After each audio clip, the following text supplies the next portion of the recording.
Socrates, the first influencer in history. Hi, I'm David, and today I'm back with another fascinating podcast. Did you know? Did you know that Socrates, one of the most influential philosophers in history, might just be considered the first influencer? It might sound surprising, but when you dig into his life and teachings, you'll see just how much of an impact he had on the world, not just in philosophy, but in shaping how we think about influence and legacy today. Let's start by looking at who Socrates was. Born in ancient Greece around 470 BCE, Socrates didn't leave behind any written works. In fact, we know him mainly through the writings of his student Plato and the playwright Aristophanes. So, in a way, Socrates' thoughts and ideas were spread not through books or traditional lectures, but by word of mouth, conversation, and debate.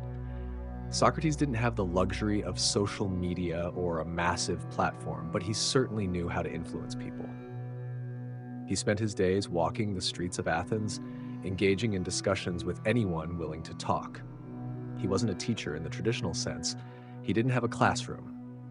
Instead, he was what we might call a street philosopher, always questioning, always challenging the ideas of those around him. His method was simple. He asked questions. A lot of questions. This method, known as the Socratic method, was revolutionary. It wasn't about lecturing people or providing answers. It was about helping others discover the truth for themselves. Socrates believed that through thoughtful questioning, we could reveal the contradictions in our beliefs and ultimately arrive at greater understanding. This approach made him incredibly influential. It didn't matter if you were a young student or an influential politician.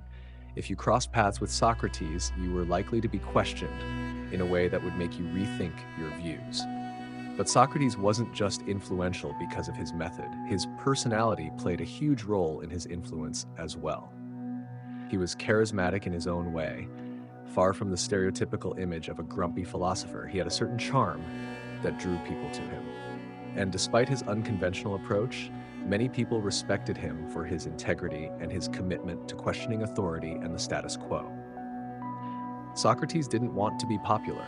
He wanted to be authentic. He didn't seek wealth or fame. He didn't write books to get paid or give speeches to win votes. Instead, he focused on being true to his own principles, which made him stand out even more in a society focused on wealth and power. His influence, however, didn't always sit well with everyone. His habit of questioning Athens' leaders and exposing their flaws eventually led to his trial.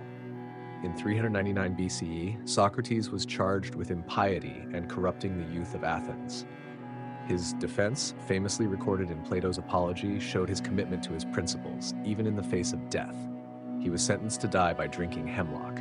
But even in his final moments, Socrates remained calm and focused on his philosophical beliefs. So, why do we consider him the first influencer?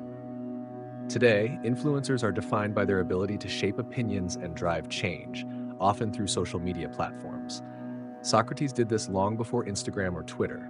He was the original thought leader, using his unique voice and methods to question everything, challenge assumptions, and encourage others to think for themselves. And much like modern influencers, Socrates created a community of followers who were inspired by his ideas and teachings. Even though he didn't use hashtags or sponsor products, Socrates' influence spread far and wide.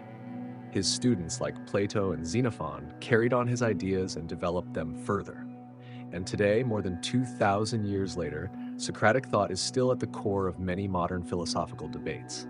The key to Socrates' influence wasn't just the knowledge he shared, it was the way he made people feel.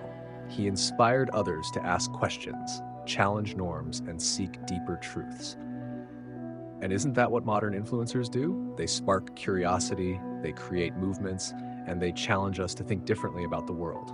So, while Socrates may not have had an online presence, he certainly had an influence that far exceeded the limits of his time. He wasn't just teaching philosophy, he was living it. And that's what made him truly, truly powerful. Thanks for listening. If you enjoyed this podcast, don't forget to like and subscribe so you won't miss more insights on history's greatest thinkers.